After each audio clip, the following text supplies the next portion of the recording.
A struggling single dad opened his door to a lost girl on a stormy night, never guessing she was the daughter of a millionaire. He offered her shelter, expecting nothing in return. But fate had other plans, because in that tiny home, under flickering lights and quiet dinners, something unexpected began to bloom. A love that neither of them saw coming. "You shouldn't be out here alone," Jack said, his voice deep but firm as the rain kept pouring heavily on his shoulders. "This is not the ideal place for anyone to hang around at 2 a.m. The girl jumped and turned around. Her hair was soaked, strands sticking to her face, her eyes wide with fear. She glanced around before staring at him. "I don't need your pity," she shouted, hugging herself tighter. Jack stepped closer, but not too close. He was still wearing his city sanitation uniform, the reflective stripes faintly glowing under the streetlights. "I'm not pitying you," he said. "I'm offering a place with heat, running water, and no knives in the hands of strangers." The girl hesitated. Her lips trembled, not just from the cold. He saw the shiver in her fingers, how she glanced toward the end of the dark alley, as if she was expecting someone or fearing someone might come back. "What's wrong?" he asked, his voice gentler now. She looked down. "I got robbed. My phone is dead. My bag is gone." Jack was silent for a moment. Then he exhaled. "Do you want to call someone?" She shook her head. "I don't want to talk to anyone. I just need a safe place until morning." Jack hesitated. His instincts told him to walk away. He had a 6-year-old daughter at home and didn't want to take any risks. But something in the way she stood, trembling with pride and fear, intertwined, made him stop thinking and start acting. "Fine," he said, readjusting the strap of his work bag. "I live a couple of blocks from here. Not much, but warm." "You can sleep on the couch all night." She looked like she wanted to argue again, but then her knees buckled slightly. "Okay," she said, her voice barely audible. They walked in silence. Jack kept a small distance, appearing respectful, yet still cautious. When they reached his small duplex apartment, they arrived at his small loft apartment. He carefully unlocked the door and gestured for her to step inside. The home was dimly lit, clean, but clearly lived in, with children's books on the shelf, a small pink backpack near the door. "Take off your shoes," he said, pointing to the rug. "This sofa is for you tonight. There's a spare blanket in the closet." She nodded without saying a word, wiping the rain off her cheek with her sleeve. Jack walked to the back of the house into a small room cluttered with boxes. He put his wallet and keys in a locked drawer, not out of suspicion, just habit of survival. Then he returned with a blanket, a clean towel, and a dry sweatshirt. "The bathroom is on the right," he said, handing them to her. "You can take a shower if you want. The water will warm up in a minute." She took the bouquet with both hands, her eyes glancing quickly toward his face, confused by his neutral demeanor. "Why are you doing this?" she finally asked. Jack rubbed the back of his neck. "Because you look like you need help, and I hope someone would do the same for my daughter if she were in trouble." The girl seemed startled at the mention of a daughter, but said nothing. While she was in the bathroom, Jack hurriedly wrote a note and placed it next to a cup of hot water heated in the microwave. Then, he quietly slipped down the hallway to the bedroom he shared with his little daughter. 20 minutes later, Emma walked out of the bathroom, wrapped in a loose sweatshirt. The house was silent. On the coffee table next to the sofa was a folded blanket, a cup of warm water, and a note. "If you need to call someone, please use the landline on the wall. Don't hesitate to open the closet for more blankets. Please close the door. My daughter sleeps very lightly." She stared at the note for a long moment, her fingers lightly resting on the edge of the cup. The warmth seeped through the ceramic into her skin, and for the first time all night, she felt something she hadn't felt in days. Safe. She curled up on the sofa, pulling the blanket tightly around her and listening to the blanket pulled tightly over him as he listened to the gentle sound of rain falling outside. The man who welcomed her inside didn't ask her name or introduce himself. He never made her feel small, indebted, or judged. She didn't know who he is. But right now, that doesn't matter. She will sleep, and tomorrow she will think about what to do next. Emma woke up to the sound of laughter. The gentle, high-pitched, unmistakable voice of a child. For a moment, she felt disoriented, the soft blanket wrapped around her, the warm scent wafting from the kitchen, the sound of cartoons playing in the background. This scene was completely different from the chaos of the night before. She slowly sat up and blinked in the soft morning light. Across the small living room, a little girl was sitting cross-legged on the carpet, building a tower with plastic blocks. Her curly locks bounced as she giggled to herself, seemingly unaware of Emma's awakening. "Good morning," Emma said softly, her voice hoarse. The child looked up, her face lighting up with curiosity. "Hi, you are the princess who slept on our sofa," she said cheerfully. Emma blinked. "Sorry, my name is Lily," the girl proudly announced. "Dad said there was a kind old lady who stayed over because she was cold and got caught in the rain." "That's you." Emma chuckled, her first real smile in days. "I guess that's me. Nice to meet you." "Lily," a voice called out from the kitchen. "Lily, come help me make breakfast. Come help me toast some bread." Lily giggled again and ran into the kitchen. Emma stood up, stretched, and slowly followed, her body still sore from sleeping in an awkward position. She walked into the small kitchen and saw Jack cracking eggs into a bowl with one hand, the other stirring something in the pan. "Are you cooking?" she asked, unsure if her tone sounded admiring or surprised. Jack glanced at her. "Only if Lily has the courage to eat it," he replied. Emma hesitated. "I can try, but I must warn you that I'm not good at housework." He handed her a whisk and smiled. "Me neither. That's why we've burned so much toast, me too. That's why we've burnt so much toast in this house." She laughed, the sound even surprising herself. They moved around the small kitchen together. Lily climbed onto the stool to help spread butter on the bread, while Emma tries to flip the fried eggs. Of course, she has messed it up. The spoon slipped from her hand and the bowl tipped to one side, causing eggs to splatter all over the counter and down to the floor. Emma gasped, "Oh no!" She reached for the dish towel, but Lily was quicker. The little girl handed her a paper towel and smiled brightly. "It's okay. Dad spills stuff all the time too." Emma stared at her for a moment before bursting out laughing. Jack said nothing, just smiled and quietly scooped the remaining eggs into the pan and continued to cook. When they finally sat down at the breakfast table, Emma stared at the plate of food in front of Jack with a worried look. She had tried her best, but the eggs were overcooked, the toast a bit burned, and the bacon strangely tough. Still, Jack ate every bite. "It's great," he said with a serious face. "You don't have to lie," Emma replied, raising an eyebrow. "I'm not lying," Jack said. "It's edible. That counts." Lily poked her mouth and chewed diligently. Emma tried not to look. After the meal, Jack stood up and cleared the dishes. "You two relax. I'll take care of this." Emma offered to help, but he waved her off. As she and Lily went into the living room, she glanced back and saw him quietly taking another plate out of the oven, fresh fried eggs and toast. He had cooked another meal for Lily just in case. She said nothing. That morning, when Emma helped Lily build a Lego house, the little girl leaned in and whispered, "Dad's eggs are so much better. But it's okay. Dad still eats your eggs." Emma's eyebrows raised. "Does he make them more?" Lily nodded. "But he told me not to say." "Oh." Emma stood up, walked to the kitchen, and leaned against the doorframe. Jack looked up, biting into his second plate of eggs. She crossed her arms. "So I burnt breakfast." He smiled sheepishly. "You cooked breakfast. That's what matters. Why not tell me?" Jack shrugged. "Because the first time you do something, it's always messy. Anyway, you just need someone to eat with." "Emma." She looked at him for a long time, and there was something in her chest that changed. He was unlike anyone she had ever met. Honest, kind but not showy, and patiently in a way that made her submit. "Last night you mentioned something about hoping that someone would help your daughter if she needed it," she said softly. "You are a good father." "Jack." He said nothing, just smiled gently and went back to his pile of eggs. Then, while washing the dishes, Jack spoke casually. "There's a laundromat at the end of the row. The owner is a friend of mine. I can ask if they need help if you stay in the city for a while." Emma hesitated. "Maybe. I need to earn some money while waiting for my paperwork. I lost everything." "Like a job and an ID, something like that," she replied. "I'm a student or out of state. It's complicated." Jack didn't pry.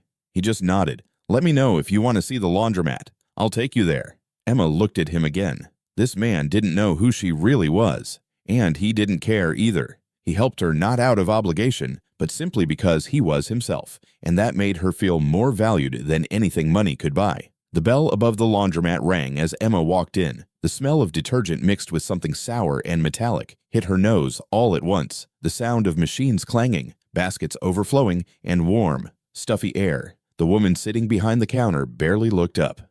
"Are you Jack's friend?" she asked. Emma nodded. The woman handed her an apron. "It's starting now." And just like that, she was inside. By noon, Emma's back ached. Her hands were red from soap and fabric softener, and 2 customers had yelled at her. One accused her of shrinking his sweater. Another handed her 3 bags of damp clothes and said, "I expect to pick this up at 5 before walking out." She looked at the clock. Just after 3 hours. By the end of the afternoon, she was standing in the alley behind the mat, leaning back against the wall, apron smeared and cheeks flushed. The phone with no signal lay useless in her jacket pocket. She stared at the trash can across the way and considered throwing it away, going back to the shelter, anything but this. When she returned to Jack's house that evening, she said nothing, just set her bag down, sat on the edge of the chair and took off her shoes, grimacing at the blisters on her heels. Jack noticed but didn't ask. The next morning, Emma woke up to find a pair of clean white sneakers next to the door. No tag, no note, but clearly not hers.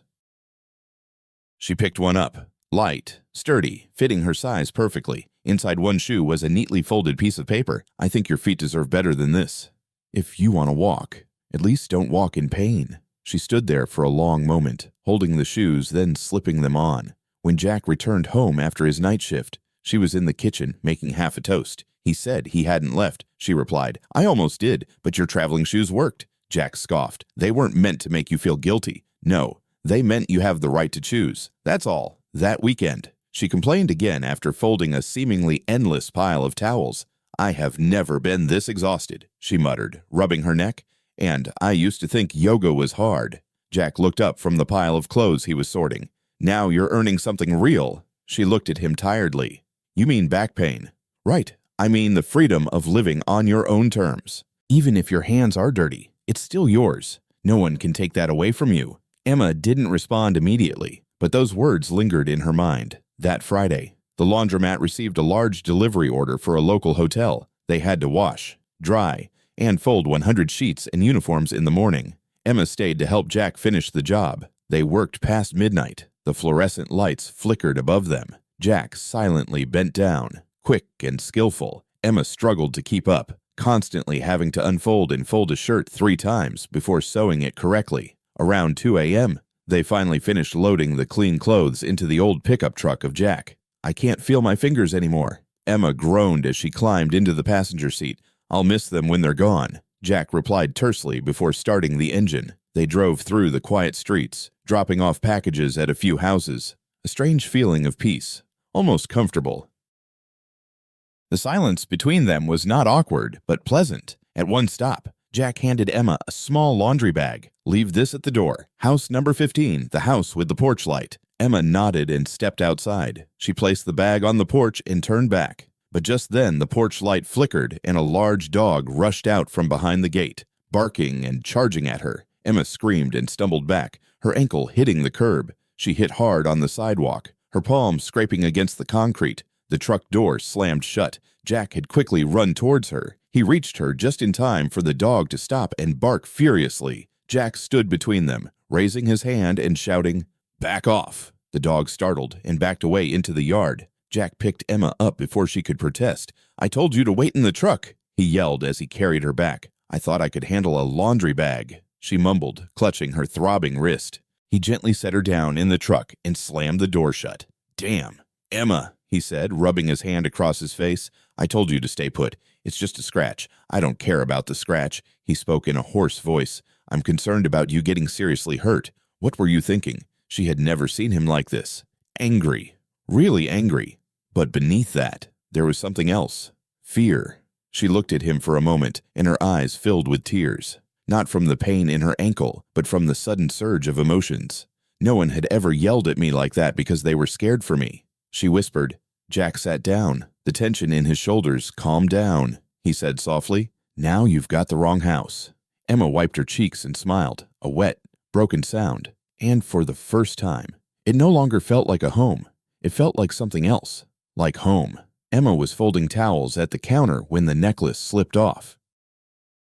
It was a delicate, slender gold chain, elegant, with a single sapphire pendant catching the light like a blue flame. She had hidden it inside a bag of coarse fabric, wrapped in an old sock, hoping to never see it again. But somehow, it had accidentally ended up in the laundry room. She froze as she saw it lying on the pile of whites. Before she could reach for it, Jack walked by, stopped, and looked down, his gaze fixed on the necklace. For a moment, he said nothing. Then slowly, he looked up at her. She held her breath. "That he said quietly, is not something a poor student would carry. Emma hesitated, then reached down and yanked the chain up, stuffing it into her back pocket. I forgot it was in there, she whispered. Who does it belong to? Emma didn't answer. Jack stepped back, his face contorted. Who is he really? Emma swallowed. The silence was louder than any scream. You are the one who has distanced yourself from a world where everything has a price except love, she finally said. That's all he needed to know. He stared at her for a long moment. He lied to you. You don't lie. I left some things out. Jack's voice dropped. That's all. Emma's hands trembled, but she turned away, her hands shaking. Do you know what it feels like to be watched every moment of your life, to be told whom to love, where to go, who to become? No. Jack said, but you know what it feels like to be honest with someone who isn't being watched? No. Jack said, but you know what it feels like to be honest with someone who isn't being watched. They stood there in silence, the sound of machines buzzing the only noise between them. Emma felt tears welling up, but she didn't let them fall. Both of them were about to speak again when the door swung before either of them could say anything. The door swung before either of them could say anything. The door swung open. A man in a leather jacket and a man in a leather jacket and a cap stepped in, holding a smartphone, his eyes fixed on Emma. There she is, he muttered, raising his camera. Emma's breath caught in her throat. Take a picture. She's missing. The man took a picture. She's been missing for 5 days. Sweetheart, your dad will offer a 6-figure reward for information. Your dad will offer a 6-figure reward to know where you are hiding. Jack stepped forward. Hey, get out of here. Chill out.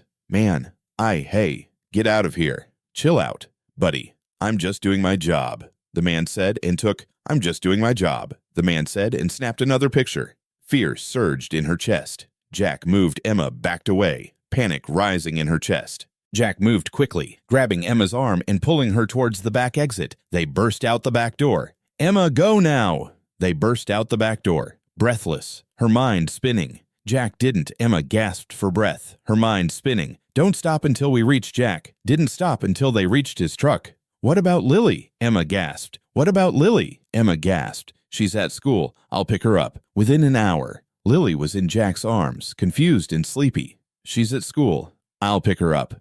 Within an hour. Lily was in Jack's arms, confused and sleepy. Jack handed her a juice box and buckled her in. Jack handed her a juice box and buckled her in the back seat of the truck. Emma sat silently stunned as he drove them to the neighbor's house. Mr. and Mrs. Ramirez instead of home. She'll keep you safe, Jack said. Do you trust her with my life? Jack said firmly. Mrs. Ramirez opened the door before he could knock and nodded silently. Come into my house. I'll keep the little one safe. Jack bent down and kissed Lily on the forehead. You'll stay with Mrs. Ramirez for a little while. Okay. A little while. Okay. Like a sleepover. Lily nodded. Like a sleepover. Lily nodded. Okay. Dad. Okay. Dad. Jack stood up straight, took a deep breath, and turned to Emma. Let's go. They drove out. Let's go. They drove out of the neighborhood without saying a word until they reached the edge of town. Emma stared at him in silence, feelings of guilt and gratitude battling in her chest. He kept one hand on the steering wheel, the other resting lightly on his thigh. Fingers curled. That was when Emma realized the sleeve of his shirt was torn. His arm. She suddenly said, his arm. She suddenly said, what happened? He glanced down at the bruise forming along his forearm. That guy pushed me when I tried to cover his camera. Why didn't you say anything? Why didn't you say anything? Jack shrugged. As long as you and Lily are safe, I can handle the bruise. As long as you and Lily are safe, I can handle the bruise. Emma looked at him, her eyes welling with tears.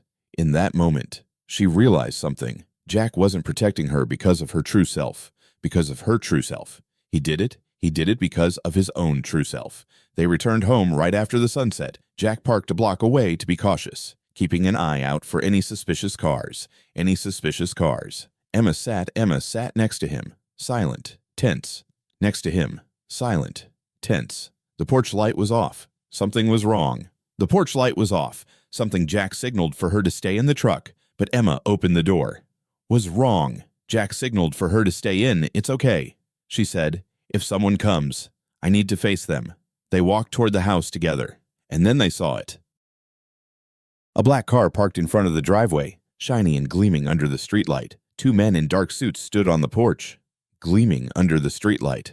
2. The front door was open. Jack quickened his pace, instincts kicking in. Men in dark suits stood on the porch. He stepped in front of Emma to protect her just as a third man appeared from inside. He was older, tall, with slicked-back silver hair and a heavy presence that filled the space like storm clouds. "Emma," he said coldly, "get in the car." Emma froze. "Jack, no. Is he her father like storm clouds?" "Emma," he said coldly. He asked in a calm voice, "Get in the car." Emma froze. "Jack, I am Winston Harrington," the man said, his gaze sharp. "Is he her father?" he asked in a calm voice. "You are the one who sheltered my daughter." In a calm voice, "I am Winston Harrington," the man said. "I am the one who gave her a couch when she had nowhere else to go." Jack replied, "Sheltered my daughter." "I am."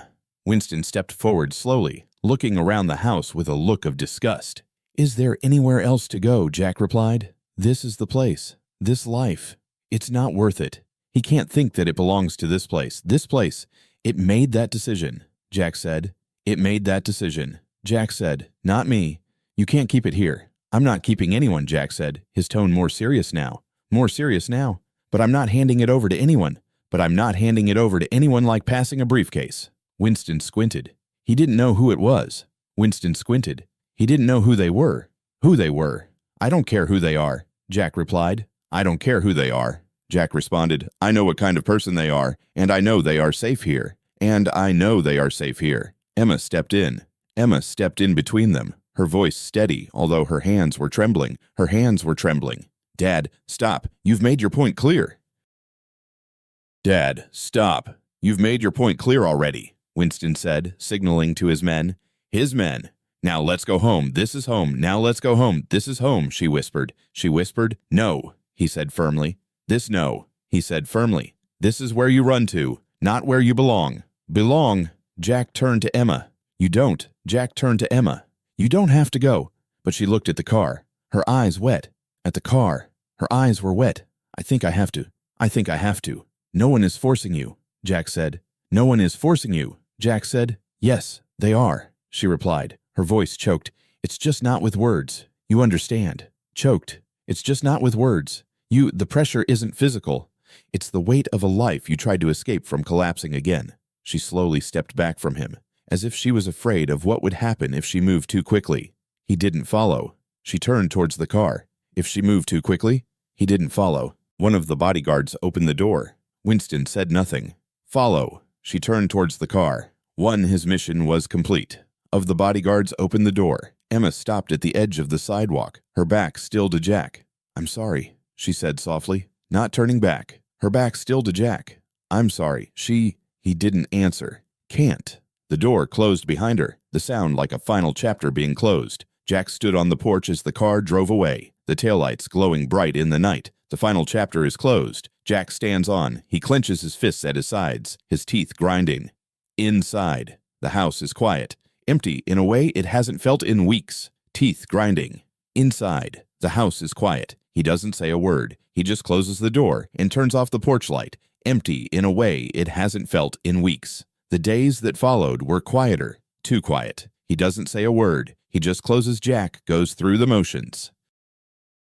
He clocks in for the night shift, sweeps the streets in the city, and heads home just before sunrise. Jack went through the motions. But something inside him has hardened. His eyes no longer light up when Lily greets him in the morning. Home, just before sunrise. But something his hands move mechanically as he prepares lunch for her, brushes her hair, and takes her to the bus. Morning. His hands move mechanically as he didn't tell her why Emma left, just said that sometimes people have to go. And not because they don't care. Lily doesn't ask many questions, but she stops humming while playing and starts to doze off when the light is turned on. Doesn't ask many questions, but by the fourth day, she starts to cough, stops humming while playing, and at first, Jack brushed it off as a cold, starts to doze off when the light is turned on. She always catches a cold when the weather changes, but then the fever sets in.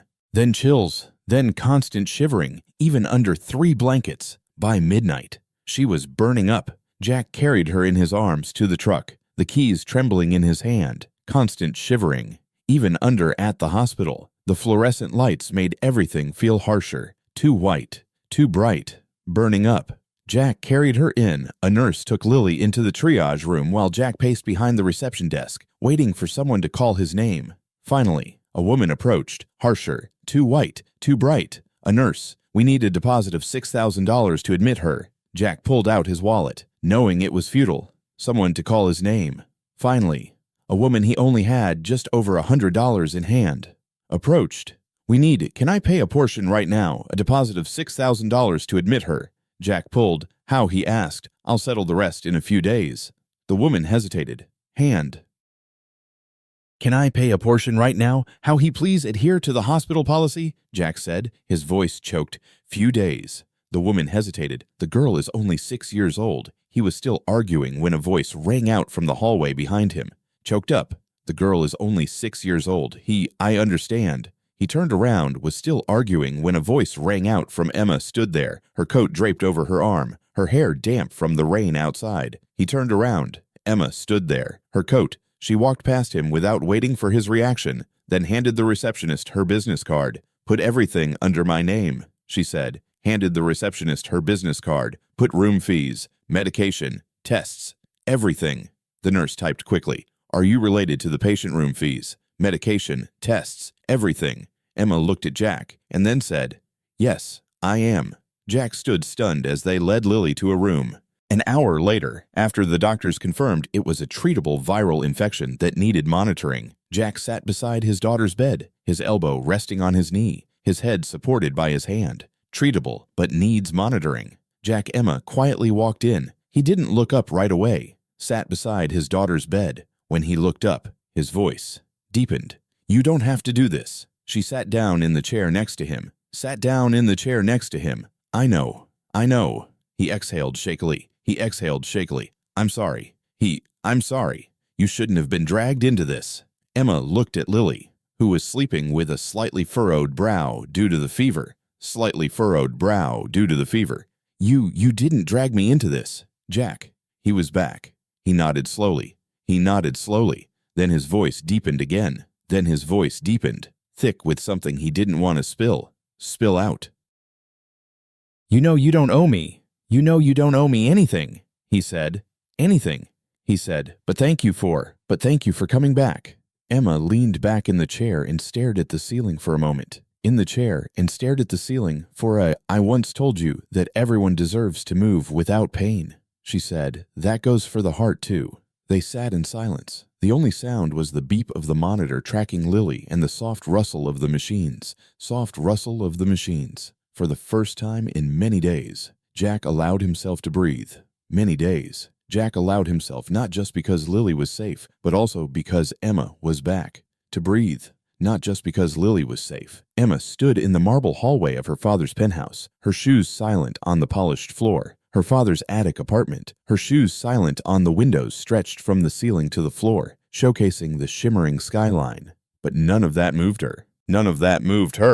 She didn't come here to enjoy the view. Winston Harrington sat at the end of a long glass table, reading the financial section of the newspaper. He didn't look up when she walked in. I thought you would come back after the dust settled, he said coldly.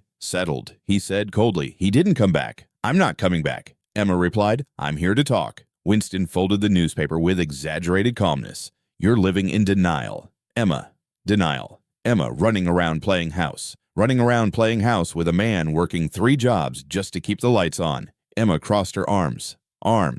That man saved him. From what? That man saved him. From what? He scoffed. A little discomfort. You have everything. A future, safety, a legacy. And you threw it away for what? Emma stepped closer. You didn't throw them away. You walked away. There's a difference. Winston stood up from his chair. You walked away. There's a difference. You gave up everything to hide in a shoebox with a doorman. Emma's voice didn't waver.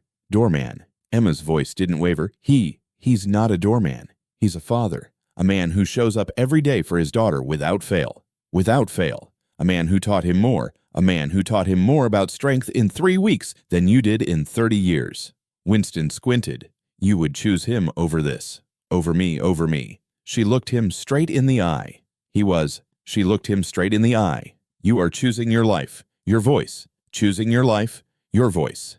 And yes, the man who lives with his hands and his heart, his lips pressed tight, his heart, his lips pressed tight. Do you love him? Do you love him? I love him. He exhaled sharply as if the very word hurt him. Word hurt him. He can't give you anything. Emma smiled gently. He gives me everything that matters. Winston walked toward the window. This isn't a fairy tale. Emma, life is really harsh. Life is really harsh. He will get tired of it eventually. The struggle, the sacrifice. Love can't keep the warmth. Emma watched him with determined eyes. Determined. Not quite. But it keeps people warm. Not quite. But it keeps people warm. He turned around, finally looking at her with a fragile gaze. Do you think he can protect her? Provide for her? He has, she said, not with money, but with dignity, with truth. Silence lingered for a long time. Truth. Silence lingered for a while. Winston walked to the bar and poured himself a drink. Long time. Then, Winston walked to the bar, and I never intended to be the bad guy. He murmured, I know. Emma said, you just forgot how to be a human. He stared at the glass of alcohol, the tension in his shoulders easing. Glass of alcohol, the tension in his shoulders. He has something I don't have. Emma tilted her head, eased. He has something I don't have. You mean a daughter who loves him for who he is, a daughter who loves him for who he is. He looked up sharply. She was unfaltering. I'll be back, she simply said. I'll be back. She simply said, with you, with the life I've chosen. You, with the life I've chosen. And this time, I'm not running away. I'm moving toward it. Winston did not stop her. Winston did not stop her. He also did not apologize. But as she reached the door, his voice stopped her. Tell him. He hesitated. Tell him he's lucky. She turned back. He hesitated. Tell him he's lucky. No, she said gently. I'm the lucky one. And then she stepped out into the rain, into the noise, into her real life, out into the rain, into the noise, into she did not look back. The knock on the door came right after sunrise. Jack was in the kitchen making dinosaur-shaped pancakes, Lily's favorite. He wiped his hands on a towel, waiting for the mailman or maybe Mrs. Ramirez to bring over some homemade tamales. He opened the door and froze. Emma stood there, hair up in a bun, coat soaked with morning dew. Her hair was in a bun. In her hand, she held a small brown paper bag, coat soaked with morning dew. In her hand, she held a small brown paper bag. For Lily, she said softly. Blueberry muffins, the real deal. For Lily, she said softly. No preservatives. Jack said nothing. I'm not here to stay overnight, she quickly added, her voice steady. I'm not here to stay overnight. I will stay here if you accept me. He looked at her face for any signs of doubt, but found none. We're not rich, he said, his voice hoarse. Nothing at all. We're not rich, he said. Emma stepped closer. I had everything. Jack, his voice was hoarse. Emma stepped closer. Money, travel, luxury. But I never had a kitchen where someone made dinosaur pancakes. I never had a home that made me feel like it loved me. Jack stared at her, the weight of every sleepless night, every unspoken word, every buried emotion threatening to explode, every unspoken word, every buried emotion threatening to explode. This house is small. That's enough, she said, buried, threatening to explode. It's full of love. His gaze softened. This house is small. That's enough, she said. We don't have much. I had everything, she repeated, her voice softer. I just don't have family. A small voice interrupted them. She repeated, her voice softer. Emma. They both turned and saw Lily standing at the door, rubbing her eyes. I just don't have family. A small voice interrupted them. Emma knelt down. Hey, sunshine, interrupted them. Emma. They both turned and I brought muffins. Lily ran to her, wrapping her arms tightly around her neck, rubbing her eyes. Emma knelt down. Hey, sunshine, will you stay forever? Emma looked up at Jack. Sunshine. I brought muffins. Lily ran to her. He nodded. She smiled through her tears, wrapped her arms tightly around her. That's right, kiddo.